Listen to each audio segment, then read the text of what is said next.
పవన్ కళ్యాణ్ అన్న అన్నీ మంచిగా చేశాడు. అప్పుడు పోయే ఎలక్షన్స్లో ఓడిపోయినా ఇప్పుడు మంచిగా చేశాడు. ఇప్పుడు ఎలక్షన్లో గెలిచిన నాకు ఒక స్కూల్లో అమ్మఒడి తీసిన అమ్మఒడి మళ్ళీ వేసేనట్టు చూడాలి. గవర్నమెంట్లకి అదే అనాథ పిల్లలకు ఉంటుంది కదా, వాళ్ళకి మొన్న 3 రోజులు అక్కడి నుంచి తిరిగి వస్తుంటే ఒక పిల్లడు అడుక్కుంటున్నాడు. అలాంటి పిల్లల్ని చూసి ఒక అనాథాశ్రమం కట్టేమనండి. పవన్ కళ్యాణ్ అన్న మనసు చాలా మంచిది. చంద్రబాబు సీఎం అయ్యారు కానీ ఆయన చాలా మేలు చేశారు. ఒకప్పుడు చాలా మేలు చేశారు. అదే అనాథాశ్రమంలో అందరికి పంచడం అన్నీ బాగానే చేశారు. ఇప్పుడు రాజకీయంలో అందరికీ మంచిగా చేయమనండి. గతంలో అమ్మఒడి వచ్చిందా నీకు? వచ్చింది, 3 సార్లు వచ్చింది, మళ్ళీ కట్ అయిపోయింది. జగన్ ఇప్పుడు రావాలని కోరుకుంటున్నాం. ఇంట్లో ఇటువరకు ఒకరికే ఇచ్చేవాళ్ళు అంట కదా? మా ఇంటిలో ఒకరికే ఇచ్చేవారు కానీ మా తమ్ముడికి పడిందా. ఇప్పుడు ఇద్దరికి ఇవ్వాలి, ఇచ్చేలా చెయ్యాలి.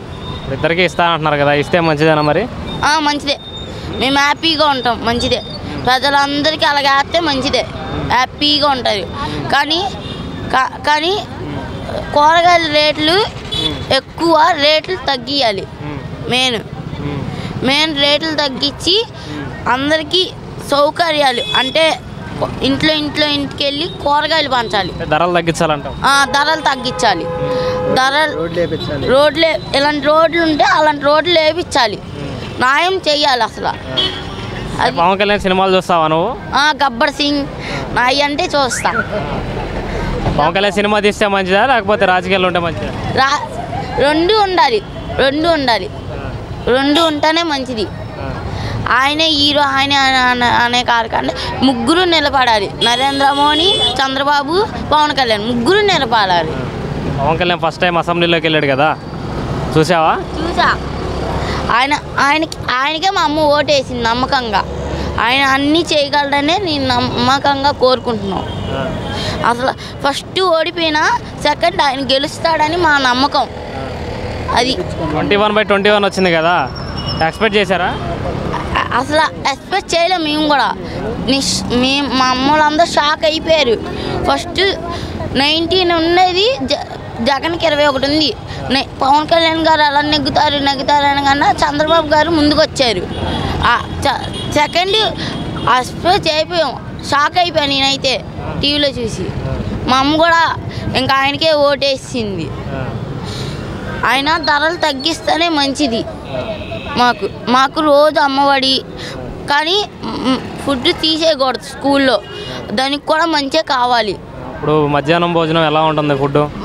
ఫుడ్ బాగానే ఉంటుంది కానీ పులిహోర అవి కొద్దిగా టేస్ట్ మాని, ఆ టేస్ట్ కొద్దిగా ఇంక్రీజ్ చేస్తే బాగుంటాయి. ఉప్పు ఎక్కువైంది. స్కూల్లో టీచర్స్ కొత్త పాఠాలు నేర్పిస్తున్నారు కదా, ఆ పాఠాల వల్ల మాకు చదువు బాగానే అవుతుంది. అంటే అప్పట్లో మధ్యాహ్నం భోజనం ఎలా ఉండేది, ఇప్పుడు ఎలా ఉంది టేస్ట్ వైజ్? అప్పుడు వేరేగా ఉండేది, ఇప్పుడు కొద్దిగా పవన్ కళ్యాణ్ గారు వచ్చిన కానీ కొద్దిగా మారింది. అప్పుడు వేరేగా ఉండేది, జగన్ గారు ఉన్నప్పుడు వేరేగా ఉండేది. అందులో ఏమి కారం లేకుండా పచ్చి కోళ్ళు మేము ఎలా తినగలం, అసలు ఎలా చేయగలం అనిపించేది మాకు. అసలు తినబుద్ధి అవ్వదు మాకు. పాలకూర పప్పు అయితే ఇప్పటికీ తినబుద్ధి అవ్వదు. ఆ స్కూల్లో పాలకూర పప్పు అనగానే నేను స్కూల్ మానేస్తా. టీచర్స్ బాగా చెప్తున్నారా? బాగానే చెప్తున్నారు. ఇప్పుడు అర్థమవుతున్నాయి. ఇంగ్లీషులు కొంచెం రాకపోతే కొంచెం పదాలు నేర్పించి చెప్తున్నారు బలవంతంగా.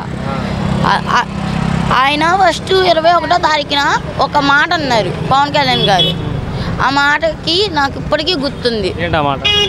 బాగా పిల్లల్ని బాగా అప్డేట్ చేస్తా, నేను బాగా నిలిపేస్తా పిల్లల్ని. ఆ మాట నేను నిలబెట్టుకునే తారీఖు వస్తుందని అన్నారు. అందుకని మా అమ్మ పట్టుదల మీద ఉంది.